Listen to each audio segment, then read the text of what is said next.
Hey guys, welcome back to another video. I hope you are all doing so well. I hope you've had a lovely week, lovely day, whatever you've been up to. Today I'm going to take you through my December and my January reading. Do a bit of a wrap up of what I've read, what I've thought, what I've rated them. I haven't got around to filming a December wrap up, so I just thought I'd try and combine the two.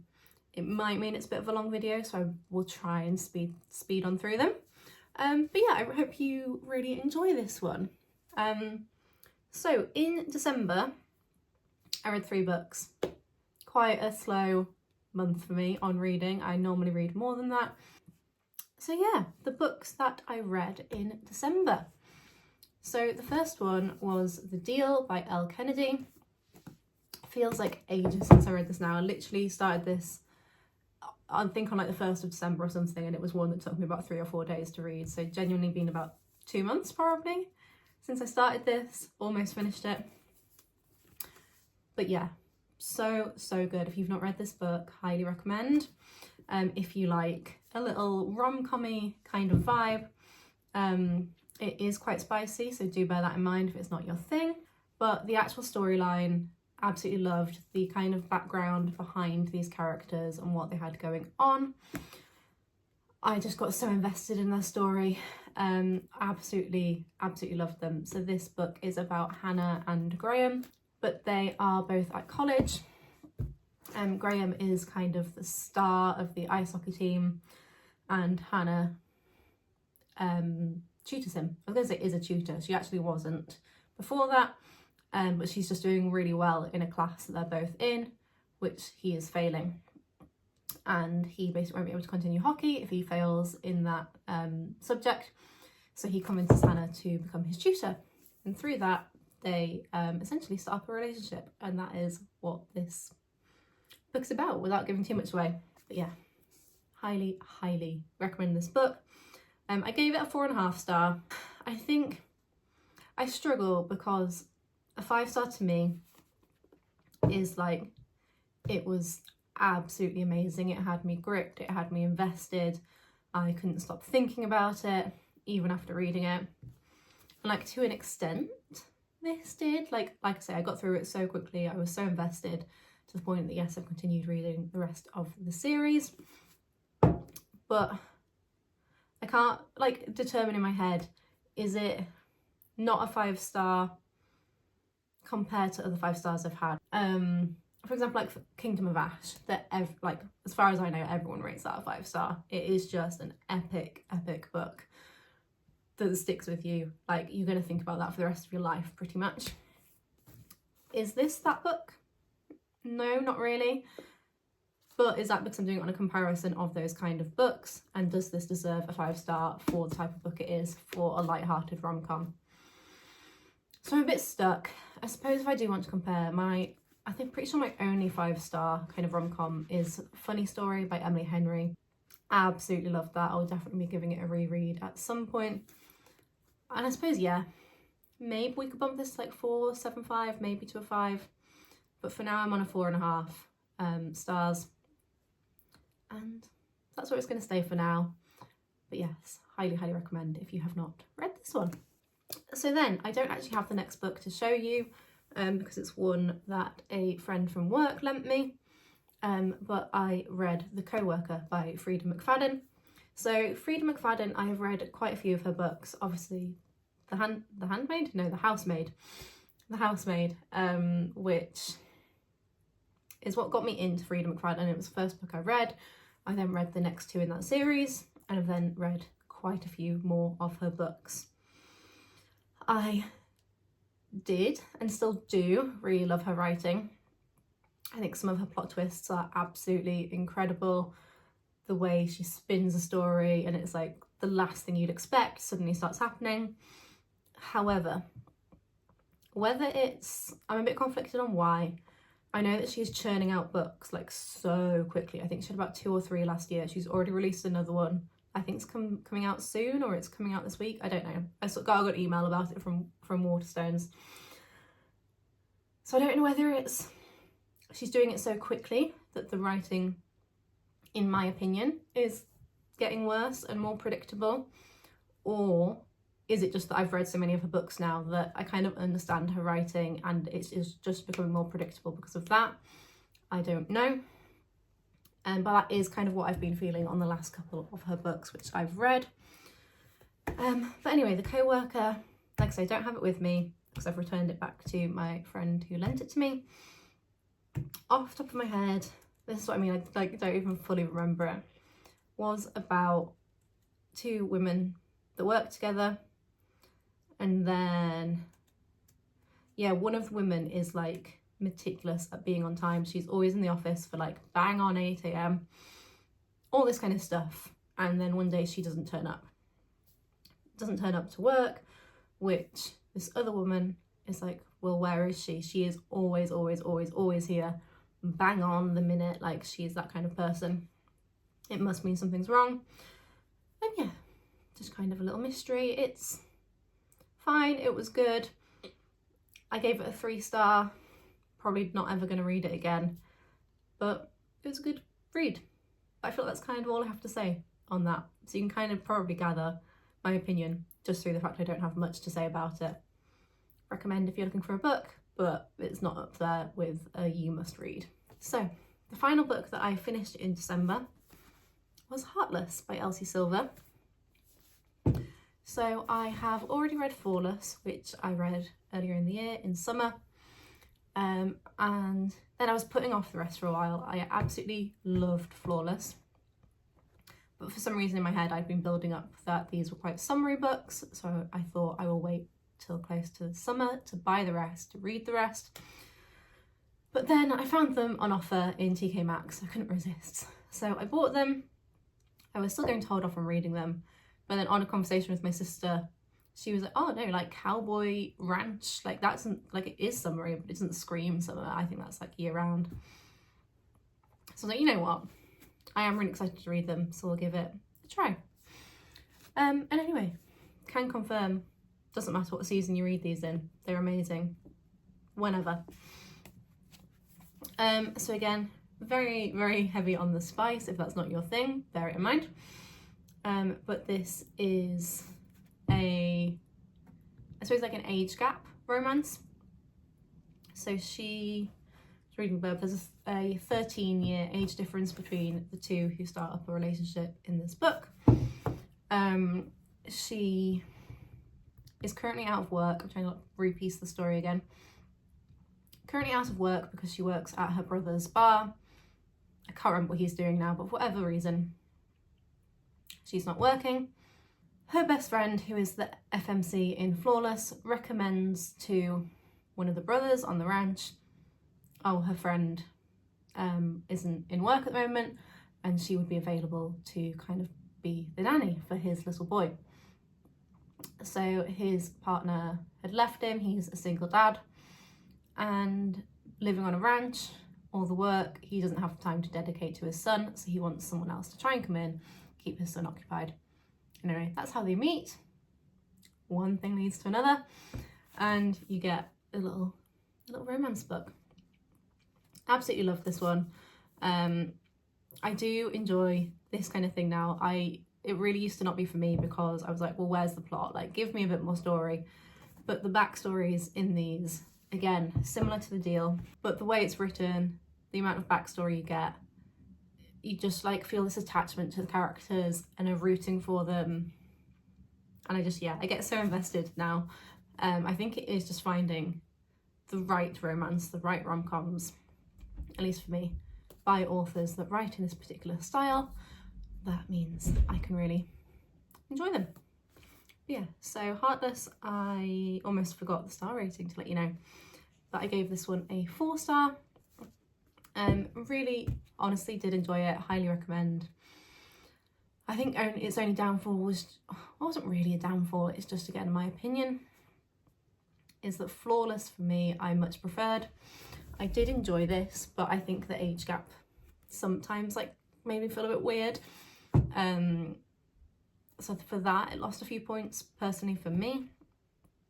And otherwise, it's not up there as a 5-star. I can't even remember what I rated Flawless, but probably like a 4.5, 4.75, something like that. So it just got knocked a few points, but highly, highly recommend if you've not touched this one yet. But all in all, quite a good month of reading. A 4.5 star, a 3 and a 4 star. So not the best, but again, good. No DNFs, nothing less than a 3 star. So in my opinion, quite a good month.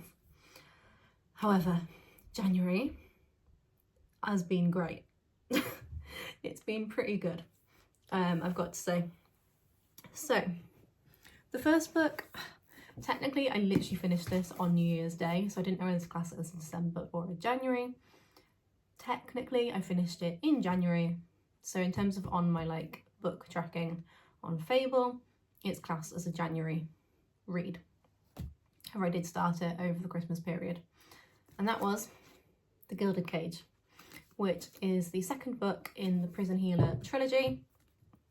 I think it makes sense to kind of talk about them side on side, straight after read The Blood Traitor, which is the final book in the trilogy. So I spoke about the Prison Healer in my November reading wrap up. It was absolutely incredible.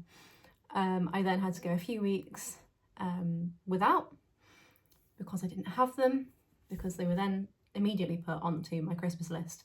So pretty much Christmas Day or Boxing Day, I started it as soon as I had them. And they just continue to be amazing, guys. If you've not read this trilogy, get on your TBR ASAP if you are a fantasy reader. So The Gilded Cage, which is book 2, I gave a 5 star. And The Blood Traitor, I gave 4.5. And the reasonings why. I don't want to give too much away in terms of spoilers. The second book was just amazing. In my opinion, this was incredible. I think because of the way book 1 finished off on such a cliffhanger, I was so excited to see how the story continued. I think I flew through this. It was like, it was done.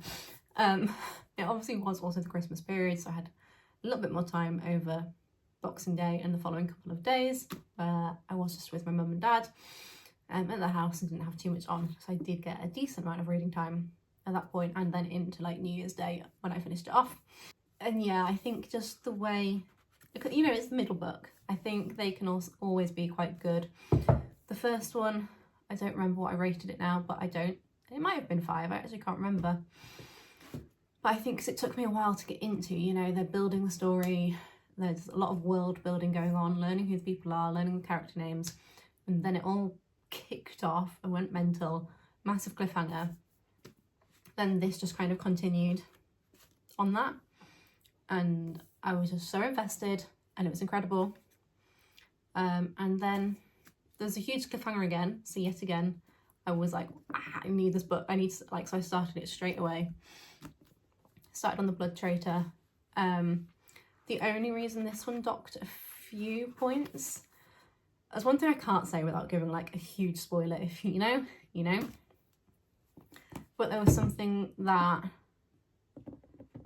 personally I found a little bit boring to read, because I kind of in my head was like, oh, been there, done that. So yeah, it just dropped a few points for that, but otherwise it was incredible. The character development, the relationships, oh my god, I was so invested in knowing what was going to happen.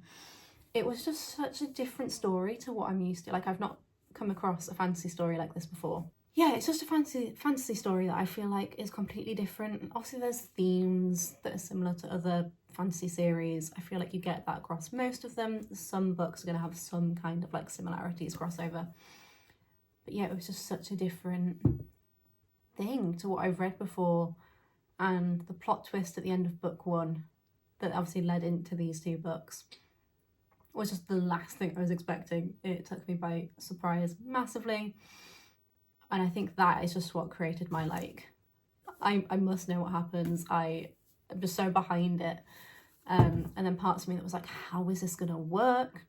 And I don't want to give too much away, but there is between the FMC and the MMC. Obviously a bit of a relationship blooming. Spice level is very low, by the way. Don't really have to worry about that too much in these. There is like a relationship kind of woven through those 2 characters. But then, I feel like I can't say too much without spoiling.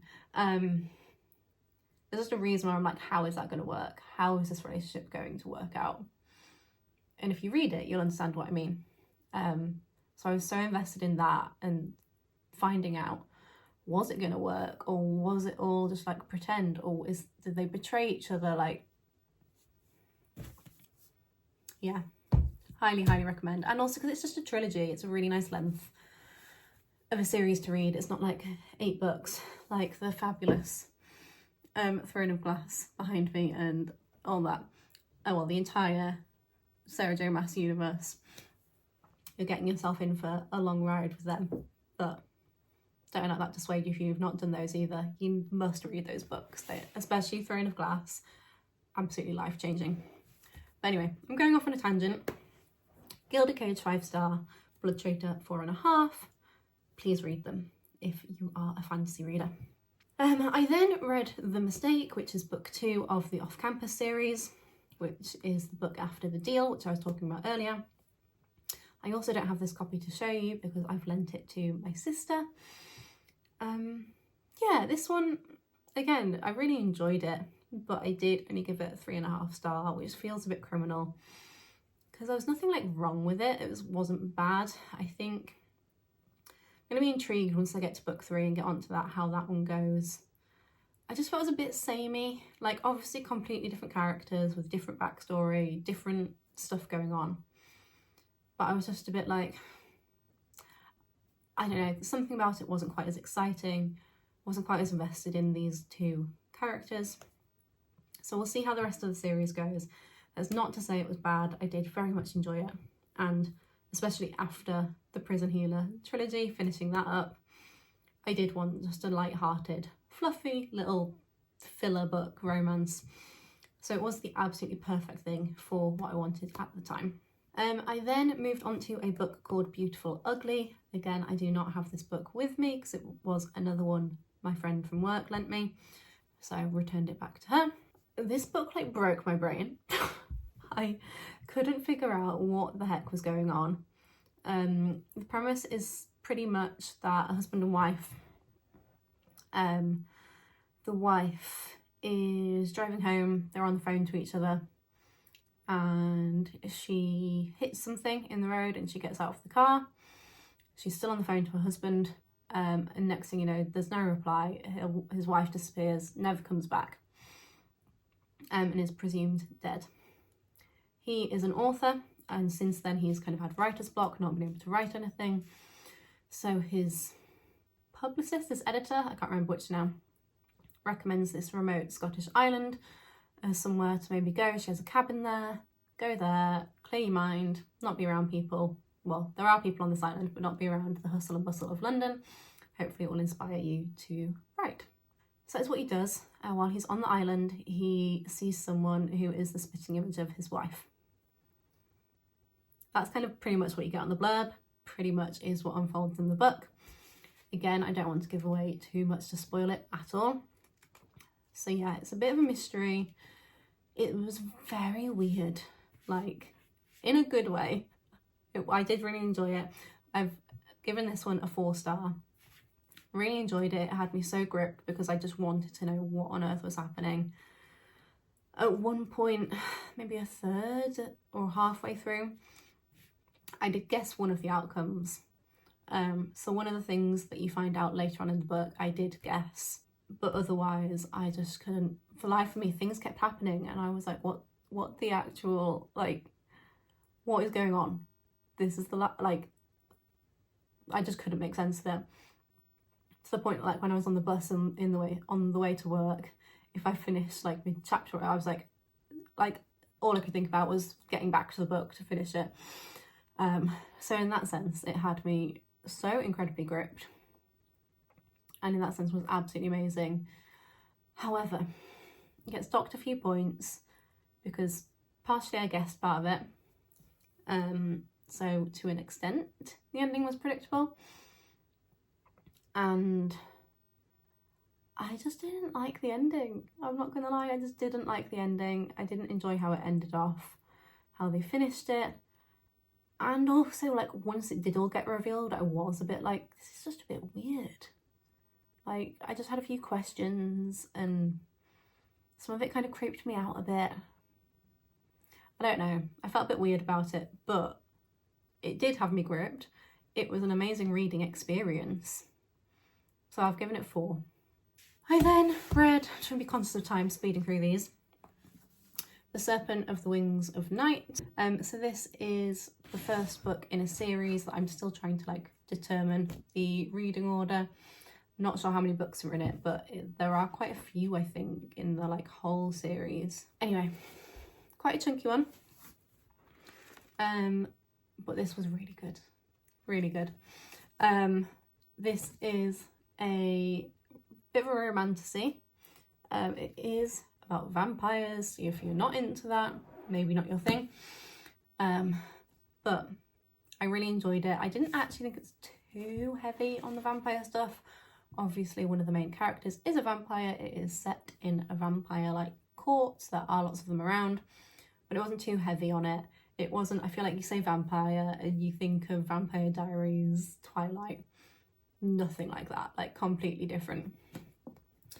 So this is a story about a human girl who, as a child, her parents die and these vampires save her, take her in. And she then grows up in this vampire court, surrounded by vampires her whole life. The people that took her in have, like, you know, sent word out, don't harm her, don't touch her. However, alongside that, she has got trained to defend herself and, yeah, learn how to live with all these predators surrounding her. This vampire court have a, like, tournament. I think it's annual, but I can't remember now. Which is essentially a fight to the death, but across different trials. And basically at the end, the winner gets to make a request of this goddess, and she will grant that wish and make it happen, whatever it is. And it is essentially following her through these trials, how she gets through them, how she manages to like get an advantage against these predators, these vampires, that a lot of them have magic as well. They can fly, they're obviously stronger. How she goes through that process basically, and alongside that is their relationship and how that develops throughout. Again, spice level, not too spicy. More so than The Prison Healer, but nowhere near as much as some others, like fairly tame. But yeah, really, really enjoyed this. Can't wait to read the next one. I just wanted a little break because it was quite a chunky one. And I also think there's a little novella. Like, this is book 1, and then I think there's like a 1.5 before you get to book 2. I have the number 2 on my shelves, but I would quite like to get the little novella as well and give that a read. I then have one final book, which I wasn't sure whether to include or not, because I have not actually finished it. However, I'm gonna finish it today, definitely, no doubt about it. And given it was just the timing that I had to film this video, I just didn't have a chance. And that is The Names. I am literally, if you can see, so close to the end. That's about 15 pages left, I think. So I'm finishing it, so it's counting. But this is, well, literally the quote on the front says heart-wrenching. It truly is. Like, this has like torn my heart out of my chest and ripped it into pieces. So if you fancy that happening to you, I recommend it. It is such an amazing concept. So the person at work that has lent me these books I've been talking about, we do like book swaps, have book chats. She had heard about this book before it was published a few months ago, and we were like, yeah, we need to know when that comes out, we need to give it a read, but we didn't know the full concept of the book at that point in terms of the backstory. The concept of the book is a mother on her way to go and register the name of her new son. She is walking to the registrar's office, I don't know how you say that, with her daughter, who I think is like 7, 9 at the time. And on the walk over, they are talking about what to name him. So the mother wants to name him Julian, which means Starfather, or Skyfather. The little girl is like, oh, I think we should name him Bear. His dad, who's obviously back home, he wants to call him Gordon. Gordon is the same name as him. It is a tradition in that male family line to name any male children Gordon after the father. So he is set on it has to be Gordon, it can't be anything else. And so on this walk to the registrar's office, the mother is deliberating what to call her little boy. She doesn't want to call him Gordon. It's a little bit of a spoiler, but you do find out very soon into the book, and I do think it's important to know as a bit of a trigger warning. She doesn't want to call him Gordon because she is in an abusive relationship. Her husband abuses her, domestic violence. There is a lot of hard-hitting stuff in this book. So she really doesn't want to name him Gordon because, like, in her brain, she's like, she wants a separation from her husband. She wants a different name for her son. Doesn't want him associated at all. So that's why she's debating it so much, because she's also terrified that if she names it anything else, it will cause her husband, obviously, to kick off. And then basically what happens is she goes to register his name, and then that chapter ends, and then we get basically a perspective broken down into 3 different storylines. You get a storyline for the eventuality that she called him Bear, that she called him Julian, and that she called him Gordon. So you get a chapter for Bear, a chapter for Julian, a chapter for Gordon. Then you go and get a 7-year time jump, and you get the same. Bear, Julian, Gordon, 7-year time jump, repeat. And it is essentially how the slight difference in a name, in what you named your child, how life pans out for those people. And going into this book, that's the part I knew about, was that it was the 3 eventualities of like what a name can do. But I think when I heard about it, I was just thinking about the baby whose name's changed. I was like, oh, I suppose different names you might get bullied for, it might change you into a different person, and that might mean his life turns out different. What I hadn't really thought about going into this book was how much it would also change the lives of the other people around them.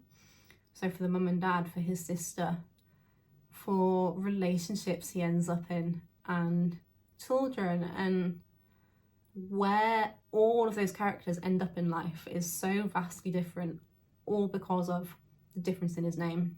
So it's such an incredible concept that I've never seen before. I really, really would recommend this. It is incredible. It is like really thought-provoking, makes you think about life very deeply. And as I was saying at the start, it is absolutely heart-wrenching. So I would probably say only go into this if you feel like you are okay with reading that kind of content. It should definitely come with some trigger warnings. However, it is an incredible piece of writing. I obviously have not given it a star rating yet. It will definitely be a high star rating. Just, I won't be surprised if this ends up 5-star. Obviously, I do want to see how this section ends off before I make my final decision, but more likely than not, it will be a 5. So that is the reading wrap up for December and January. Apologies if this was a bit of a longer video. Yeah, so 3 books in December, and if we're counting that final one, which I will be, 6 in January. So a very, very good month in January. And if this ends up a 5-star, that would have been, wow, 2 5-star books in January, 1 4.5, 2 4s, and 1 3.5. So a very, very excellent month. So I will be very excited to pick out my reading for February, see how that goes. It is obviously a short month, so I don't think we'll be getting through anywhere near as many as January. Thank you so much for watching this one. I hope you have really enjoyed it. Let me know in the comments if you've read any of these books, and give me your thoughts and what you rated them. I'd be so interested to know. I hope you have really enjoyed. Please give the video a like if you can. It really helps to support the channel. And I will see you guys next time.